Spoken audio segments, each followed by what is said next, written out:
Love जिहाद के नाम पर जिस तरह से मुसलमानों को उत्तर प्रदेश में लगातार टॉर्चर किया जा रहा है। नवंबर में यह बिल पास किया गया था उत्तर प्रदेश में, और उसके बाद लगातार जिस दिन यह बिल पास किया गया उसके बाद इंप्लीमेंट किया गया, उसके बाद से लगातार इस तरह के केसेस उत्तर प्रदेश में रोजाना अखबारों में सुनने में मिलते हैं। जहां तक सवाल है इस पूरे कानून के इस्तेमाल का, तो उसको लेकर जिस तरह से तरह तरह के आरोप लगने पहले ही दिन से आरोप लग रहे हैं, और यह कहा जा रहा है कि पुलिस एक तरफा कार्रवाई कर रही है। हालांकि केस जब अपर कोर्ट तक जाते हैं, कई केसेस में यह देखने में आया है कि हाई कोर्ट तक जब मामला जाता है तो उसके बाद जमानत मिलती है। न सिर्फ जमानत मिलती है, कई केसेस में यह कहा गया कि लड़की उस लड़के के साथ भेज दी जाती है, क्योंकि लड़की का बयान जब लड़के के फेवर में आता है तो ये कहा जाता है कि हिंदुस्तान के कानून ने यह हक दिया है कि अगर आप बालिग हैं और उसका आप कोई प्रूफ कोर्ट के अंदर पेश कर पाते हैं तो आपको किसी भी मजहब के साथ शादी करने का इख्तियार है, किसी भी मजहब को अपनाने का इख्तियार है, जिसमें ना कोई सरकार किसी तरह का कानून ला सकती है और ना ही किसी को इसका बाध्य किया जा सकता है, जिसका फायदा उठा करके लोग छूट रहे हैं और कुछ दिनों की जरूर लोगों को दिक्कत हो रही है। लेकिन अभी जो मामला सामने आया है, उत्तर प्रदेश पुलिस ने 3 मामलों को लेकर यह कहा है कि जबरदस्ती फंसाया गया। यानी खुद पुलिस मान रही है। बरेली के ये मामले हैं, क्योंकि शुरू में जिस तरह से देखने में आया, वेस्टर्न यूपी में इस तरह के केसेस काफ़ी देखने में आए। मुरादाबाद का एक मामला आपने सुना होगा कि किस तरह से महिला ने यह कहा कि मुझे इंजेक्शन लगा करके मेरा अबॉर्शन कराया गया, और उसके बाद मामला अपर कोर्ट तक पहुंचा और लड़की को अपने पति के साथ जाने की इजाज़त दी गई। लड़की के पति और उसके भाई को, दोनों को जो है छोड़ दिया गया, और सब केसेस भी पूरी तरह से ख़त्म कर दिए गए। तो जाहिर सी बात है पुलिस खुद मानकर चल रही है, पुलिस खुद मान रही है कि 3 केसेस में मुसलमानों को बलि का बकरा बनाया गया, उनको फंसाया गया, उनके ऊपर जो आरोप लगाए गए वो बेबुनियाद थे। इसके अलावा बहुत सारी चीजें ऐसी सामने आ रही हैं कि और किसी तरह से दुश्मनी के चलते इस लॉ का भी इस्तेमाल किया जा रहा है। पुलिस के साथ सांठगांठ करने के बाद इस लॉ को इंप्लीमेंट किया जा रहा है। अगर कोई अपनी मर्जी से लड़की भाग गई है, तो अगर आस पड़ोस में कोई मुसलमान है और उससे किसी की दुश्मनी है, तो उसके ऊपर इस कानून का इस्तेमाल करके अपनी दुश्मनी की जो भड़ास है वो भी मिटाई जा रही है।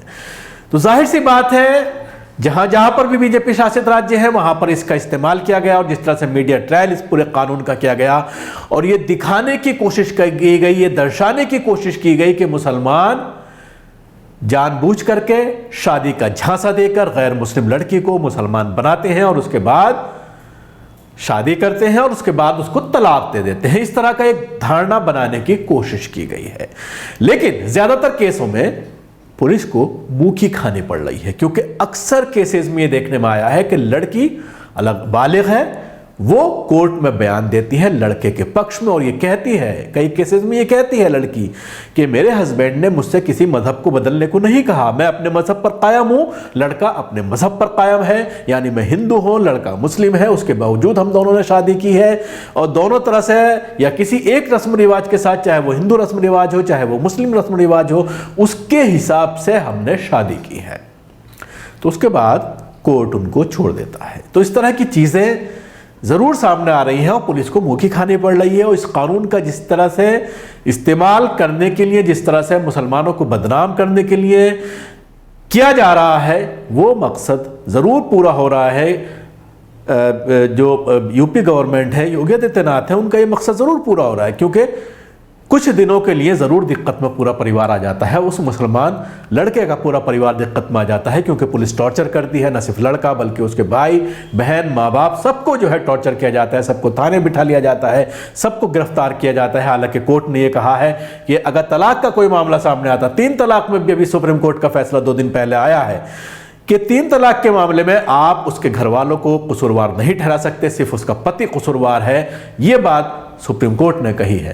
तो जाहिर सी बात है, अगर कोई शादी करता है, इंडिविजुअल किसी लड़की के साथ शादी करता है, उसमें घर वालों का इन्वॉल्वमेंट अगर नहीं आता है, तो जाहिर सी बात है उनके घर वालों को आप ज़बरदस्ती नहीं फंसा सकते। लेकिन इस तरह की चीज़ें सामने आ रही हैं, पूरे घर का नाम FIR में दर्ज किया जा रहा है, गिरफ्तारियाँ की जा रही हैं, और उसके बाद कोर्ट से उनको जो है ज़रूर राहत मिल रही है, क्योंकि लड़कियाँ अक्सर ये देखने में आ रहा है कि बयान उनके फेवर में दे रहे हैं।